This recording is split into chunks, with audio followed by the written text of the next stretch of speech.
अभी के इस क्लास में आपके मैट्रिक बोर्ड एग्जाम 2025 के लिए सामाजिक विज्ञान के सब्जेक्टिव प्रश्न की हम लोग चर्चा करेंगे। अब देखिए आपका सेंटअप एग्जाम समाप्त हो चुका है, तो इसमें चीजें स्पष्ट हो गया कि हाँ किस रूप में आपके मैट्रिक बोर्ड एग्जाम 2025 में प्रश्न आएगा। तो उसी रूप में अब सिर्फ मैं आपको गेस प्रश्न दूंगा। अगर आप अच्छा स्कोर करना चाहते हैं तो सीधे सीधे आप चीजें पेन कॉपी उठाकर नोट कर दीजिए, पहले क्लास में समझिए, नोट भी करने की आवश्यकता नहीं, क्योंकि मैं पूरा आपको आगे इसी क्लास में बताऊंगा कि पूरा शानदार पीडीएफ नोट्स बिल्कुल फ्री में आप कहां से प्राप्त कर सकते हैं। तो सामाजिक विज्ञान में जिस रूप में प्रश्न पूछा गया था वैसे ही मैट्रिक बोर्ड एग्जाम में प्रश्न आएगा। तो उसी रूप में मैं आपके लिए हर एक सेगमेंट से, हिस्ट्री से, ज्योग्राफी से, इकोनॉमिक्स से, राजनीति विज्ञान से, अर्थशास्त्र से, आपदा प्रबंधन से आइए गेस प्रश्न करा रहा हूं। ध्यान से चीजें समझिएगा और याद कीजिएगा, क्योंकि समझ के आप याद करते हैं तब आपको एग्जाम में आप नहीं भूलेंगे। उसके साथ साथ दूसरा बेनिफिट ये है, ऑब्जेक्टिव प्रश्न से ही ऑब्जेक्टिव प्रश्न पूछा जाता है। तो चलिए शुरू करते हैं सामाजिक विज्ञान का हर एक सेगमेंट से सब्जेक्टिव प्रश्न, क्योंकि सब्जेक्टिव अगर आप याद कर ले तो ऑब्जेक्टिव, और ये पूरा शानदार नोट्स आपके लिए तैयार किया, कहां से मिलेगा मैं अभी क्लास के अंत में आपको बताऊंगा। अब पहला प्रश्न देखिएगा यहाँ पे क्या पूछा है, हिस्ट्री से प्रश्न है, देखिए ध्यान से। कह रहा है कि चंपारण सत्याग्रह का संक्षिप्त विवरण दे। मतलब कि ये प्रश्न इस साल के लिए महत्वपूर्ण है, हिस्ट्री में आ सकता है कि चंपारण सत्याग्रह के बारे में संक्षिप्त में बताइए। देखिए चीजें समझने की बात करें तो चंपारण सत्याग्रह क्या था, तो बिहार में चंपारण जगह है, तो वहीं पे अंग्रेज क्या कर रहे थे कि किसानों पे प्रेशर दे रहे थे कि आप नील का खेती कीजिए। अब नील की खेती करने से नुकसान क्या हो रहा था कि जिस भी भूमि पर आप नील की खेती कर देंगे तो अनुपजाऊ भूमि हो जाती थी, उस पर दूसरा फसल उगेगा नहीं। अब दूसरा कंडीशन ये था कि नील की खेती आप कीजिए, लेकिन 3 कठिया प्रणाली लागू था। मतलब कि आपको अपने खेत के 3/20 भाग पर नील उगाना ही है, ये जरूर अनिवार्य कर दिया था अंग्रेजों ने। अगर आप उसके बाद अब नील खरीदेगा कौन, तो नील खरीदता कौन थे, अंग्रेज। मतलब कच्चा माल नील हो गया, आप नील खेती किए, तो कच्चा माल नील अंग्रेज खरीदते थे, और उसी नील को कंपनी में बनाकर जो नील आता है उस रूप में कन्वर्ट करके उसी किसान को 2 गुने दाम पे बेचते थे। इससे किसानों की स्थिति, उनको खेती से आमदनी नहीं होता था, क्योंकि मनमाने सस्ते दाम पे खरीद लेते थे। और दूसरा दिक्कत यह था कि भूमि भी उनका अनुपजाऊ हो गया, और उसी चीज को सस्ता में बेचकर वो महंगा खरीद रहे हैं, तो उनका समझिए क्या स्थिति होगा। तो स्थिति काफी दयनीय था। तो आपके चंपारण के राजकुमार शुक्ला के बुलावा पे महात्मा गांधी चंपारण आते हैं और यहाँ पे चंपारण आंदोलन करते हैं, और यहाँ पे जो नीलों की समस्या थी, जो 3 कठिया प्रणाली थी, वो समाप्त करवाते हैं महात्मा गांधी। और महात्मा गांधी के पहला सफल आंदोलन रहता है भारत में चंपारण आंदोलन। तो वही बात आपको चीजें लिख देना है ऐसे कि बिहार में नीलों द्वारा नील की खेती के लिए 3 कठिया व्यवस्था लागू की गई थी, जिसके अनुसार प्रत्येक किसान को अपनी कुल भूमि के 3/20 हिस्से पर या 15% भूभाग पर नील की खेती करना होता था। इसी व्यवस्था के खिलाफ 1917 में, अब ये पूछेगा चंपारण सत्याग्रह कब हुआ था, तो 1917 में गांधी जी ने सत्याग्रह किया, जिसे चंपारण सत्याग्रह कहा जाता है। गांधी जी के आगमन एवं उनके प्रयास से चंपारण सत्याग्रह सफल हुआ। तो ये आप ऐसे लिख देंगे, चीजें आप समझ चुके हैं। अब चंपारण सत्याग्रह आएगा, भूलेंगे नहीं। अब देखिए यहां पे कह रहा है कि जतरा भगत के बारे में आप क्या जानते हैं, संक्षेप में बता दीजिए। ये भी 20 साल के लिए गेस प्रश्न है, संभावित प्रश्न है, ये भी याद रखेंगे। तो जतरा जो भगत थे वो आदिवासी जो आंदोलन था छोटा नागपुर के आसपास में चला था, तो अंग्रेजों के विरुद्ध में उन्होंने शुरू किया था। जो आदिवासी देखिए अंग्रेज क्या कर रहे थे कि ट्रेन का पटरी बिछा रहे थे। अब ट्रेन का पटरी बिछाने के लिए जंगल वगैरह मतलब कटाई हो रहा था, और आदिवासी का पूरा घर क्या है, जंगल ही है। और उसके साथ साथ मतलब कि अंग्रेज और सब डेवलप काम में पेड़ वगैरह काट के उसका जो भी, जैसे पेड़ में जंगल में जो जानवर है जिनका व्यापार वगैरह करना, जिनका शिकार करना, ये सभी अंग्रेज करते थे। इसे आदिवासियों को लग रहा था कि उनका घर उजड़ रहा है, जो एक्चुअल में उजड़ भी रहा था, अंग्रेज वही काम कर रहे थे। तो इसको मतलब कि इन सभी समस्याओं से निपटने के लिए ये जतरा भगत के बारे के मतलब कि नेतृत्व में छोटा नागपुर में आंदोलन शुरू होता है।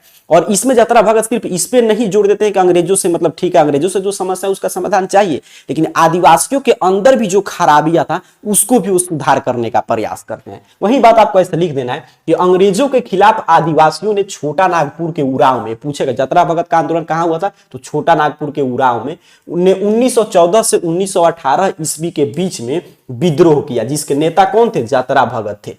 इस आंदोलन में सामाजिक एवं शैक्षणिक सुधार पर विशेष बल देगा। देखिए मैं बोला कि अंग्रेज के खिलाफ तो विरोध हो ही रहा था, लेकिन इसके साथ साथ आदिवासी में सामाजिक सुधार और शैक्षणिक उनके शिक्षा स्तर के सुधार पर भी जोर दिया गया, जिसमें परमेश्वरवाद पर बल, मतलब कि ईश्वर पे बल दिया गया, ईश्वर को मानिए, तथा मांस, मदिरा और आदिवासी नृत्य से दूर रहने की बात। आदिवासियों को जो है वो मांस मदिरा का सेवन नहीं करना है, आदिवासी जो नृत्य है उनसे दूर रहना है। तो ये तमाम सामाजिक और आर्थिक सुधार भी और शैक्षणिक सुधार भी किया गया जतरा भगत के नेतृत्व में ये इस आंदोलन में, जो छोटा नागपुर के उड़ाव में चला था। चलिए, रॉलेट एक्ट से आप क्या समझते हैं? देखिए, रॉलेट एक्ट आप जानते हैं, इसी के विरुद्ध में जो सभा चला था, जालियांवाला बाग हत्याकांड वहीं पे हुआ, रॉलेट एक्ट के ही विरुद्ध में। तो रॉलेट एक्ट, जिसे हमारे उस समय के नेताओं के द्वारा काला कानून घोषित किया था, ये 13 अप्रैल को तो जालियांवाला बाग हत्याकांड हुआ था, 1919 में आया था रॉलेट एक्ट। इसमें अंग्रेजों ने क्या कानून, जब देखा कि भारत में जो है लोगों में राष्ट्रवाद के प्रति, भारत में एकता दिखाई दे रहा है, सभी लोग मिल के काम करें, अंग्रेजों ने देखा कि भारत के लोग अब मतलब कि आंदोलन करने जा रहे हैं, आपके देश आजादी के लिए लोग अपने अपने स्तर पे काफी पूरे भारतवर्ष में प्रयास हो रहा है, तो इसके लिए क्रांतिकारी गतिविधियों को रोकने के लिए रॉलेट एक्ट आया। रॉलेट एक्ट में क्या कहा गया कि किसी भी व्यक्ति पर बिना मुकदमा के, बिना वारंट दिए उसको गिरफ्तार किया जा सकता है। और ये नहीं जरूरी है कि जैसे सामान्य व्यक्ति का गिरफ्तारी होता है 24 घंटा में उसको मजिस्ट्रेट के सामने पेश करना पड़ेगा, या वो अपने खिलाफ अपील दायर कर सकता है कि मेरा गिरफ्तारी गलत है, मुझे रिहा किया जाए। लेकिन अगर रॉलेट एक्ट के तहत, रॉलेट क्या था, एक कानून था, रॉलेट मतलब एक्ट, एक्ट मतलब कानून था, इसके तहत अगर आपका गिरफ्तारी होता है तो इसमें कोई नियम लागू नहीं होगा, ना आपको 24 घंटा मजिस्ट्रेट के सामने पेश किया जाएगा, ना बताया जाएगा आपको कहां किस अवस्था में रखा गया है, ना ही इसके खिलाफ अपना अपील दर्ज कर सकते हैं। तो यही कानून था, और इसी के विरोध में जालियांवाला बाग में सभा चल रहा था, तो वहां पे जनरल डायर ने गोली चला दिया, तो जालियांवाला बाग हत्याकांड हुआ 13 अप्रैल 1919 को। और उसी हत्याकांड के विरोध में आपके जो रविंद्रनाथ टैगोर थे, जो आपका सेंटर एग्जाम में पूछा भी था, उन्होंने नाइट की उपाधि त्याग कर दी थी, महात्मा गांधी कैसरे हिंद की उपाधि त्याग कर दिए थे। तो वही चीज आपको लिख देना है ऐसे कि लॉर्ड चेम्सफोर्ड ने न्यायाधीश सिडनी रॉलेट, देखिए सिडनी रॉलेट ने बनाया था, इसकी अध्यक्षता में एक समिति का नियुक्ति की, जिसकी अनुशंसा पर 25 मार्च 1919 ईस्वी को रॉलेट एक्ट पारित हुआ। इसके अंतर्गत किसी भी व्यक्ति को अमान्य साक्ष्य और बिना वारंट के भी गिरफ्तार किया जा सकता था। इसके विरुद्ध कोई अपील नहीं की जा सकती थी। भारतीय नेताओं के विरोध के बाद भी यह विधेयक लागू कर दिया गया। तो ये आपको याद रखना है, ठीक है। चलिए आगे बढ़ते हैं, अगला प्रश्न देखिए, कह रहा है कि असहयोग आंदोलन को गांधी जी ने क्यों स्थगित कर दिया? ये 4 नंबर प्रश्न। देखिए, असहयोग आंदोलन आप जानते हैं गांधी जी के द्वारा चलाया गया पहला देशव्यापी आंदोलन था। गांधी जी ने इसमें खूब प्रयास किया, खिलाफत आंदोलन से हिंदू मुस्लिम एकता का परिचय दिया। लग रहा था कि उसमें सभी नेताओं को, जो भी बड़े बड़े नेता उनको लग रहा था अब अंग्रेज जाएंगे ही। चारों तरफ एक खबर फैल चुका था कि पूरे भारत में मतलब कि लोग आजादी के लिए एकदम संघर्ष कर रहे हैं गांधी जी के नेतृत्व में। लेकिन गांधी जी का सबसे जरूरी चीज क्या था? उनका सिद्धांत, जो अहिंसा सत्याग्रह, इस पे आधारित था गांधी जी का। अब उसमें क्या होता है कि चौरा चौरी जगह पे कुछ पुलिस लोग शांति जुलूस निकाल रहे थे, वहां पे पुलिसकर्मियों के द्वारा एक व्यक्ति की पिटाई की जाती है। अब इसके विरुद्ध में लोग गुस्सा हो गए कि हम लोग शांति से जा रहे हैं, तभी लोग हम लोग पीट दे रहे हैं। तो उन लोगों ने उस थाने को आग लगा दिया, उसमें कुछ पुलिसकर्मी जिंदा जल के उनको मार दिया गया, जो उन पे हमला किए थे।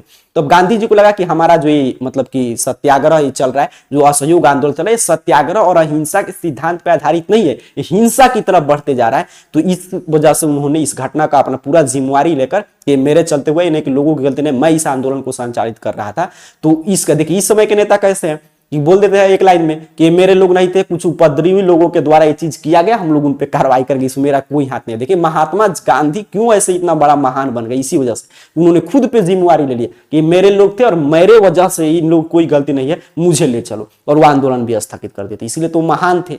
ठीक है, तो यहाँ पे देखिए आपको बताया, इसी चीज को लिख देना है कि महात्मा गांधी के नेतृत्व में जनवरी 1921 ईस्वी में असहयोग आंदोलन की शुरुआत हुई। इसमें क्या था? असहयोग आंदोलन, नाम से स्पष्ट है कि असहयोग मतलब अंग्रेजों को सहयोग नहीं करना है, जो भी कार्य करेंगे वो नहीं करना है, स्वदेशी को अपनाना है। ठीक है, ये सभी चीज था इसमें।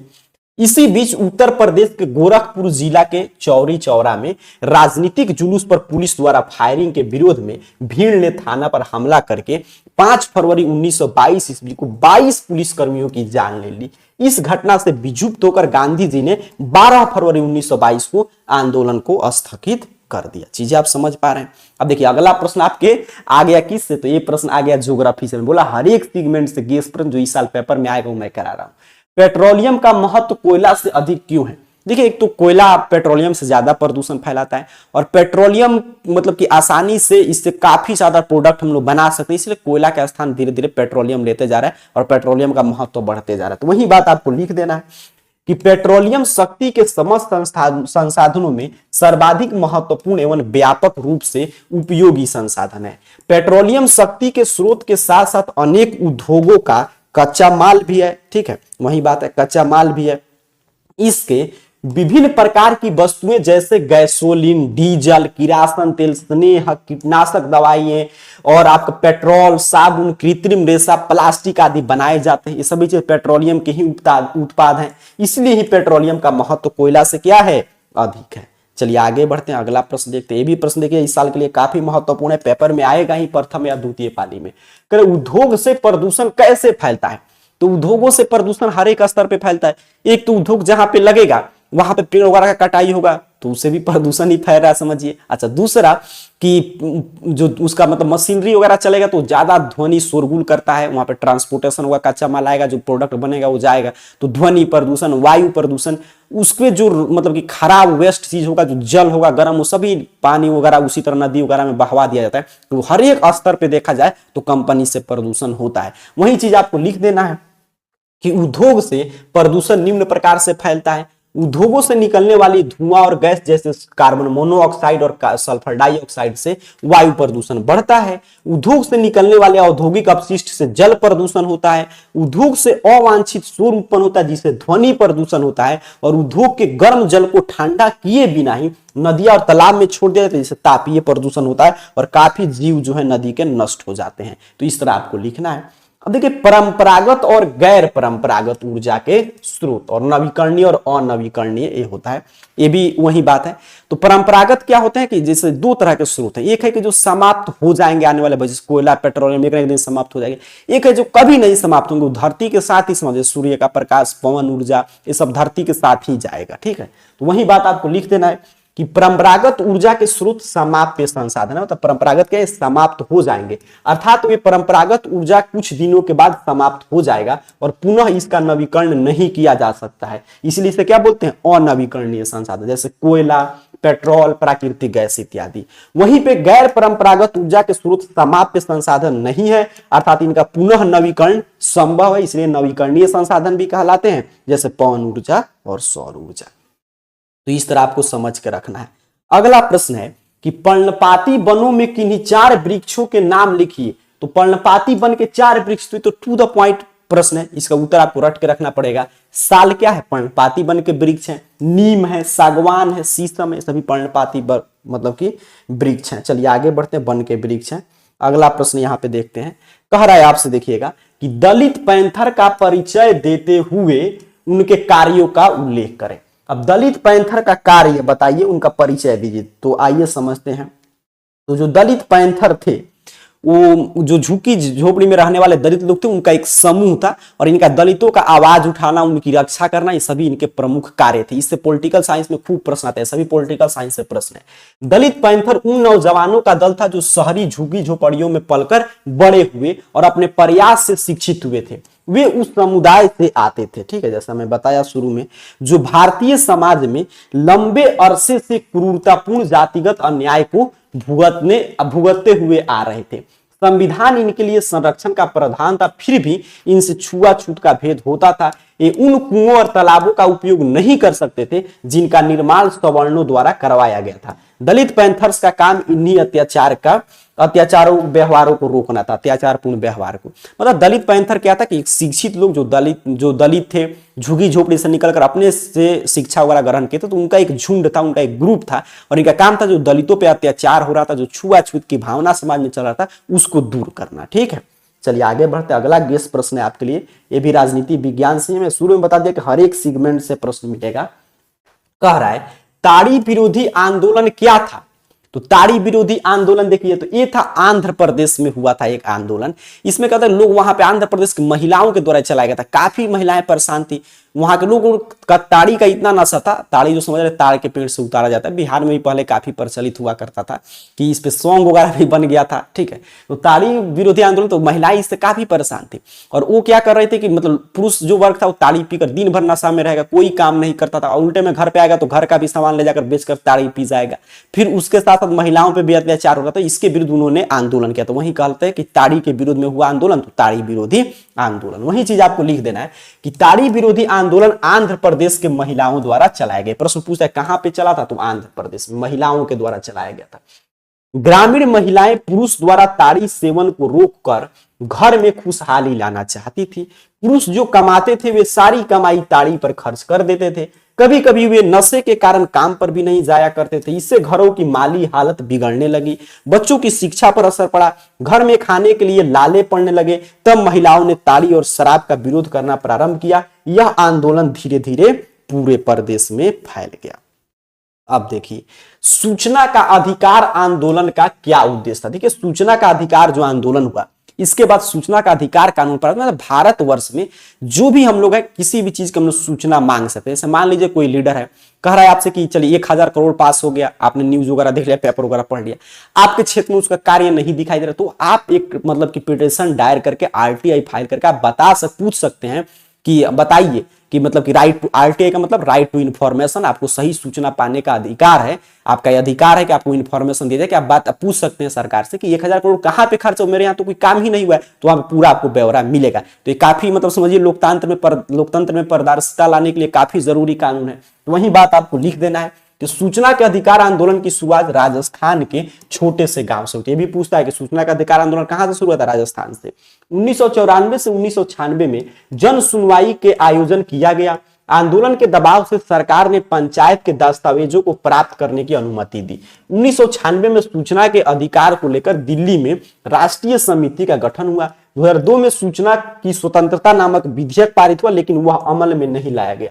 2004 में सूचना के अधिकार संबंधी विधेयक भारतीय संसद में रखा गया, जिसे 2005 में राष्ट्रपति की स्वीकृति मिली और उसने एक अधिनियम का रूप धारण कर लिया। मतलब आरटीआई है, राइट टू इन्फॉर्मेशन, आप किसी भी चीज का इन्फॉर्मेशन मांग सकते हैं गवर्नमेंट से। आगे बढ़ते हैं।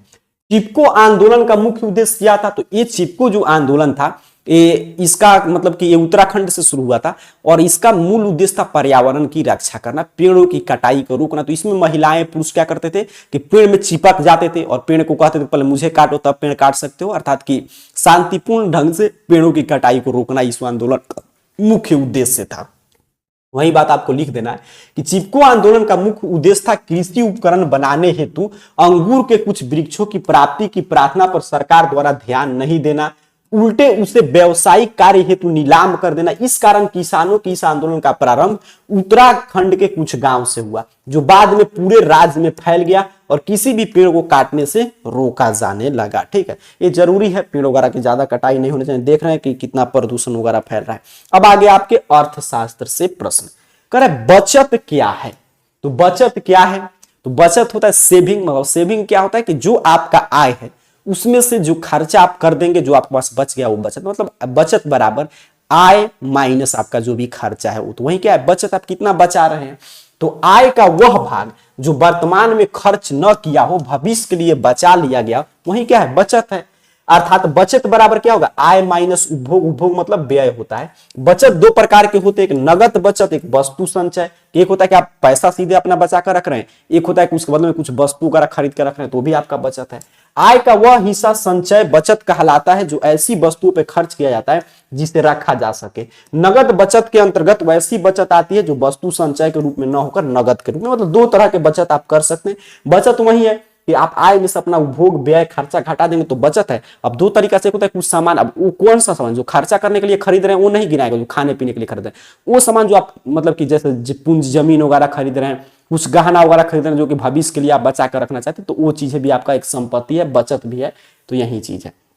चलिए साख क्या है, तो साख अर्थात की क्रेडिट। तो साख क्या होता है विश्वास। अर्थशास्त्र में साख का मतलब कि काफी महत्वपूर्ण योगदान है, क्योंकि अगर आपको लोन वगैरह लेना है तो कितना लोग आप पे, तो इसका दो अर्थ होगा। एक तो आपका साख मतलब आपका विश्वास, और विश्वास कैसे आता है ऋण लौटाने की क्षमता से। कि आप किसी से ऋण लिए, समय पे उधार दे दिए, दोबारा समय पे मतलब उसको वापस कर दिए, उधार वगैरह लिए हैं तो समझिए वो दोबारा देगा फिर देगा, नहीं तो वहीं आपको खोजे जा रहा है, दोबारा जाएंगे तो देगा नहीं देगा। इसी तरह बैंक भी आपका देखते हैं क्रेडिट देखता है कि आपका लोन लेने के स्कोर कितना है, कि आप क्या कहीं से लोन लिए तो चुकाएंगे, आप भगोड़ा टाइप के व्यक्ति हैं। तो वहीं साख का काफी महत्वपूर्ण योगदान। और साख का अर्थ होता है विश्वास, और विश्वास बनता है ऋण लौटाने की क्षमता से। तो वही बात आपको लिख देना है कि साख का अर्थ है विश्वास या भरोसा। साख की मात्रा विश्वास या भरोसा पर निर्भर करती है। इसी विश्वास या साख के आधार पर व्यक्ति को ऋण लेने देने की मात्रा निर्भर करती है। साख के दो पक्ष होते हैं, ऋणदाता मतलब जो ऋण दे रहा है, और ऋणी।